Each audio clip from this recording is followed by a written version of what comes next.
The Wise Guys TCG10. Use it as our coupon code on inkgaming.com. It gets you a discount. What's going on, guys? This is Greg Farley from the Wise Guys, aka Pegasus. And man, the ban list just dropped, and boy, did it drop. We got a forbidden list, man. It's effective immediately. Today is the 15th, July 15th. So it's effective today. Eclipse Wyvern got destroyed, which I feel like they were trying to hit Levianeer, and this is the way to undercut pretty much anything that comes out into the future. So it is what it is with that. And then we got the Phantom Knights of Rusty Bardage now being a thing on the ban list. It needed to happen, man. Nobody's really tripping about that. I thought maybe LP was going to get banned, but they want to keep the Guard Dragon package alive. So Rusty, as well as a lot of the stuff in Orcus, this was a correct hit. It just was. I think in the limited section, Altergeist Multi-Faker being hit, it cripples that deck, but I think it also sells Almirage a little bit. And then you got stuff like Black Dragon, Clap Serpent, and Gazelle getting hit, which is going to impact the meta decks that we have now with Thunder Dragon and Salamangreat. And then you got Tempest coming off the list, which is absolutely nutty. And I don't know why they did that. I think they're just kind of testing the waters. But yeah, it is in OCG, so I guess they're just kind of testing the waters over here as well. And then Wyver Burster, the White Dragon being hit equally. It is what it is with that. We all kind of felt that coming. Dagusta Remo coming back off of the list from the ban section, awesome. And then you got Salamangreat Circle. I'm not looking forward to Emerald because somebody's going to come up with something to generate eventually. But Salamangreat Circle getting hit also basically cut Salamangreat's legs out. If you still want to play the deck, I still think you can play 3 Signet Minings and an Upstart or something and try to make it up. But it's the same thing with multi-roll. The grind decks got crippled. So now you have to basically change your entire approach. Terraforming being hit also matters a lot to certain decks because field spells are getting so degenerate that it was almost ridiculous. Metaverse obviously factoring into that. And then Trickstar Light Stage mattering a lot.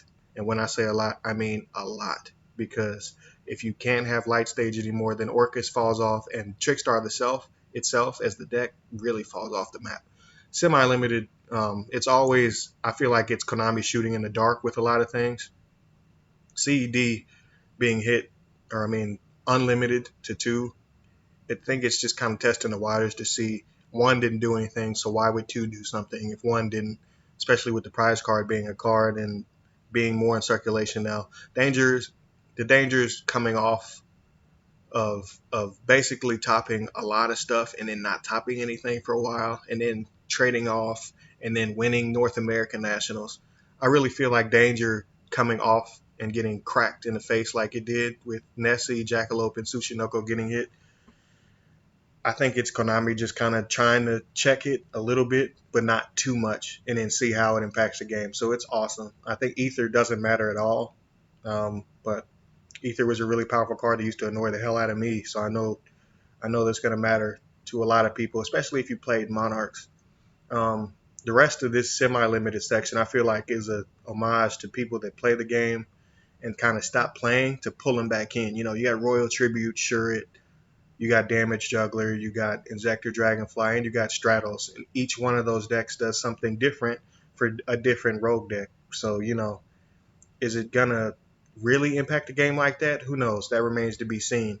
But Royal Tribute being it too, it's pretty funny, and it's going to be awesome to see a lot of players come back to the game. So I think Konami is really just shooting in the dark when they make the semi-limited list.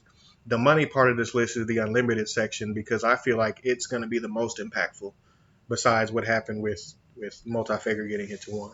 I think Clifford Scout being unlimited matters. A lot of people poo-poo Clifford like it didn't really matter like that, and I highly disagree.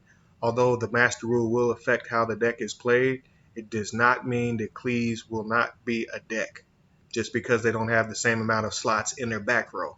Obviously, the pendulum scale is being in the farthest to the left and the farthest to the right spell and trap card zone now. That definitely matters because Cleave, when it was a thing, you could have 5 back row. Now the max is 3, but it still is what it is, man. It's still going to have the same power. It's still going to have towers. So, it is what it is with that. I think Luster Pendulum coming completely off the list. I don't think he really ever did anything wrong.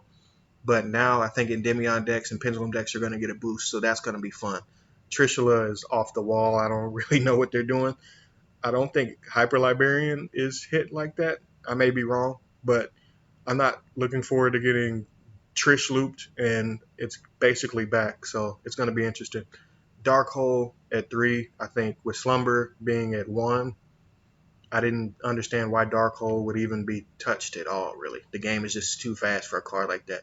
Monster Gate, Rekindling, and Super Poly. I think all three of these, which is nuts, bring Infernoids back to the front of at least the Rogue, which really, really matters. And I feel like Infernoid may be even better than that. And then last, we're rounding off with Solemn Judgment. So this was the Banlist, guys. Appreciate you guys tuning in. This is just my quick little rundown. Fun list. It's going to completely dump the game on its head. I still feel like Thunder Dragon is the best deck, but we're gonna have plenty of time for videos and all kind of new information. So appreciate you guys tuning in. Stay tuned, man. YG baby.